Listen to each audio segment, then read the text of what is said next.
Hi everyone. This video has been a long time in the making, and it is covering the second half of my travels during spring break at Singapore and Malaysia.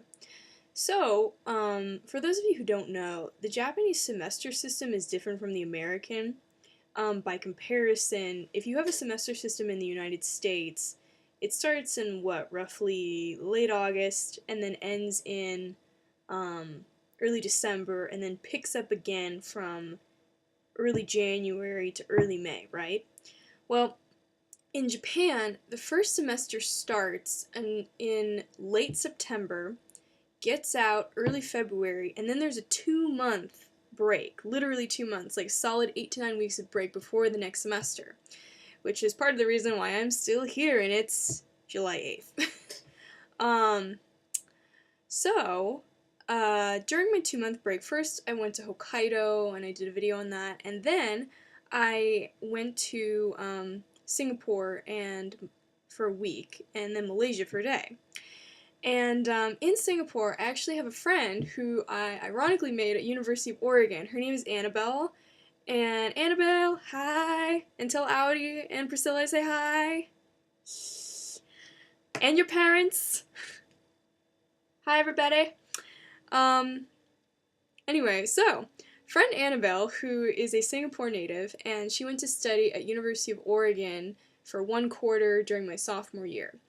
And so I got to know her, and then she actually visited Tokyo in December, and I saw her then, and then around that time, I was starting to make plans for my spring break, and I had asked her if I could stay with her for a week if I went to Singapore, and she said, "Of course you can stay with me." And I said, "That's fabulous." And so, I went to Singapore. And I had a fabulous time, and there's lots of reasons why I really liked Singapore and why I liked Malaysia. So, here we go. Reason 1. I was freezing my ass off in Tokyo. Like, they said that this year was an unusually cold weather, but this was really cold. You know, I'm thinking to myself, like, it's Asia, like, Japan is kind of south, isn't it? It's kind of south on the geography thing. How cold could it get? Yeah, my ignorant Los Angeles ass was freezing in Tokyo. And by the way, when I say freezing, I mean it's really humid, so it's a wet cold. It like gets into the bones. And when I went out into the world to like do my day, I was in boots and sweaters and scarves and shirts and sometimes 2 pairs of pants. It was ridiculous. It even snowed a couple days in Tokyo. So anyway, that state of affairs had started in like mid-October, and now here it was in late February, and it's still cold. And so I get to Singapore. I'd already looked at the weather ahead of time. Of course, that's fairly pointless because Singapore is close to the equator and it's basically got like the same season every day for the whole year every year. But regardless, I looked it up. And it said basically like, it's gonna be like somewhere between 85 and 95, and it's gonna have about 70-80% humidity. So it's like, okay, you know what that means? It's booty short and titty shirt time. So that's what I packed.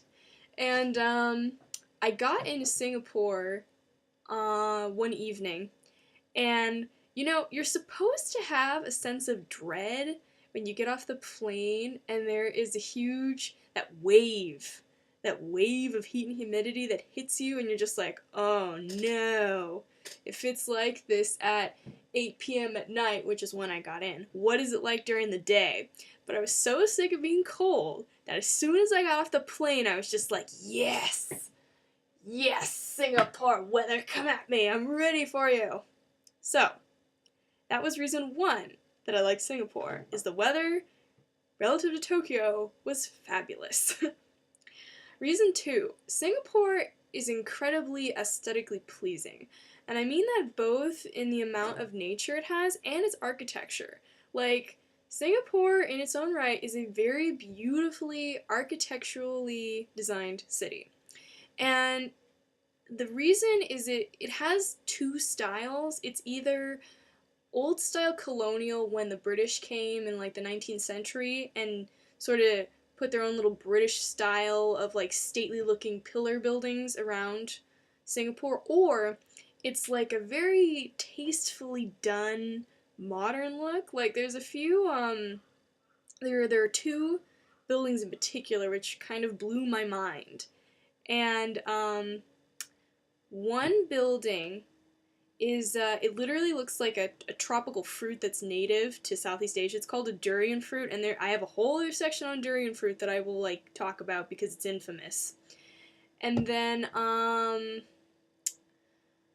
the other thing that was really cool, and like this building, it literally looks like the fruit, and it's like you don't exactly notice it at first. Like it's not a sore thumb, but it's very interesting looking, and I'll post pictures of it.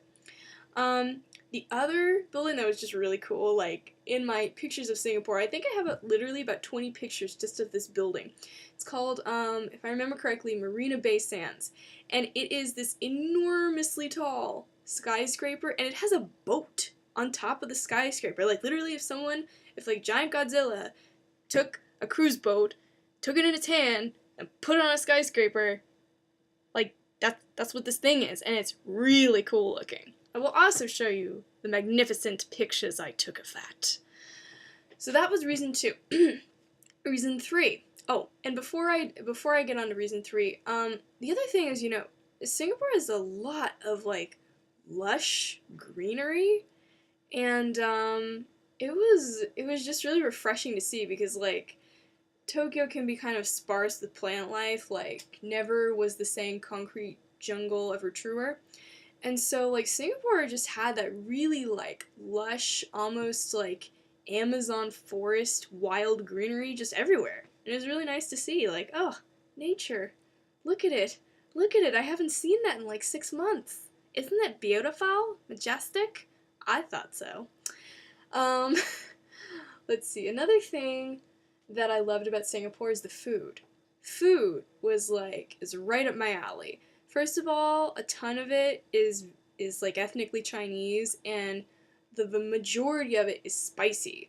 So literally every single meal, and there's tons of different cuisine to burn through because I mean Singapore is really a melting pot, and then it's got people from India and people from all over Southeast Asia and people from China. Like it's almost like if you could have a microcosmic cuisine world of Asia in one spot, it could be Singapore. And so Annabelle, my friend, was telling me that like if we're gonna make any type of ground with this cuisine, we have to like have an authentic meal snack every day, at least a couple times, and we'll get through a quarter of it. And it was so good. And I have not forgotten the infamous memory of the first meal I had in Singapore. So Annabelle and her family picked me up at the airport when I got in, and we went to, I don't remember the term, but it's like a local market, local food market, where people have stalls set up, and it's almost like a sort of open, out dining casual experience, where you can go to the various stalls and order stuff and then sit down at the table. And so, I was with Annabelle and her family, and we were eating, and Annabelle's mom saw that I was eating like the spicy food without complaint, and she was amazed because I think the perception generally is that like Americans can't eat spicy food at all.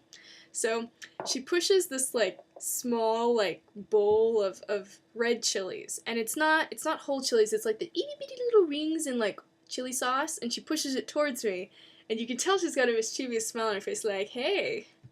You should try one of these, yeah. Put it right on that meat. You know what I'm saying? Yeah.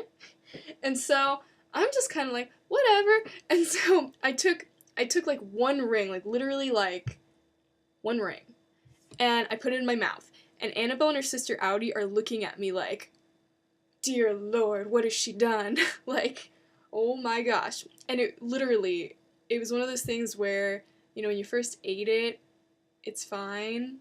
And then all of a sudden, like a minute later you're just like, I think I need some milk. And so I literally did need to get milk, by the way. And I mean, I loved the variety of food in Singapore. It was awesome. So earlier in this video I mentioned that in Singapore there is a famous fruit called durian. And how would I describe it? Kind of looks like almost an angry form of pineapple, if that makes any sense. In that it's big. I mean, I think a durian is about this big. It's green and it's very like spiky. You know, it's three-dimensional like a pineapple.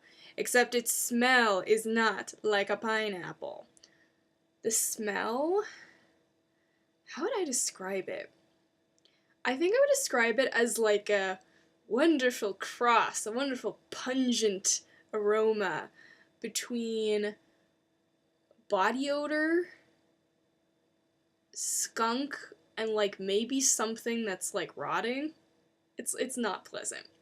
And according to the Singaporeans, my friend and her family, like, you either love durian or you hate it.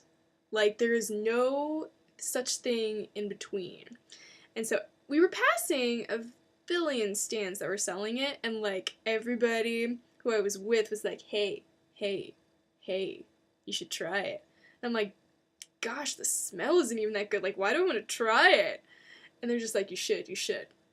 And then eventually, towards the very end of the trip, I tried, not even the fruit, I tried durian cake, you guys, and I couldn't handle it. It was too nasty. It was one of those things where I took like a bite, like a little nibble. I went like, eh. And then as soon as it was in my mouth, I was just like, bleh. Like, it was bad. And the amazing thing is that Annabelle's dad loves durian. Like, he eats the fruit itself. And I think it will forever remain a mystery as to how and why. Another fruit that I tried. There's a fruit called dragon fruit, and I don't quite know how to describe it. It's like, I don't know. It's almost like kiwi on the inside, in that, you know, it's got the same sort of like type of fruity pulp, and then it's got the tiny little black seeds in it everywhere. And it comes in two varieties. It's either white or like bright purple, like fuchsia purple. And so, as part of an experience of trying the local food, I tried it, and it was hilarious because like I was eating this fruit, and like, you know, it was really juicy, so like juice was running down my hand, and my mouth was turning purple, and my tongue was purple, and it was funny to eat, and it was good. Like, it had a mild like fruity flavor, but it was enjoyable. And so I'll be sure to post pictures of that. Other thing that's good about Singapore and Southeast Asia in general is the shopping is really cheap. Like, it's just really cheap. As well as public transportation, which is like very refreshing, considering that like in Tokyo, going, you know, 5 minutes in yonder is $3. Well, going 5 minutes in a bus in Singapore was like 20 cents. It was ridiculous, and it was awesome. The other thing that it was really interesting, like, just as an American, it always fascinates me because I can't really have this experience, is, as, like, a Singaporean, you can literally go to Malaysia for a day. And that's what we did. Like, it was really nice. Annabelle's parents got time off, and we, like, her family and I, like, we drove to Malaysia, like, for 24 hours. Like, stay the night, just did whatever, and yeah, we're in another country, whatever. And, and it was really, like, cool. Like, I mean, Malaysia was just really forested. There wasn't a huge difference between, say, culture as much as maybe, like, scenery, because, I mean, you know, Singapore is, like, this huge metropolis, and, like, when we went to Malaysia, yeah, we went to a town, I think Malacca, which used to be a famous port, but now it's kind of, like, on the down low. But it was just like reminding you that there are still places that are not like huge metropoli. There are places that are more natural and more down key or low key, and it was really fun. And there was a local market we went to, and like we had fun like going to the local market, and I got some stuff, and it was good. It was good. So that's what I've got to report on Singapore.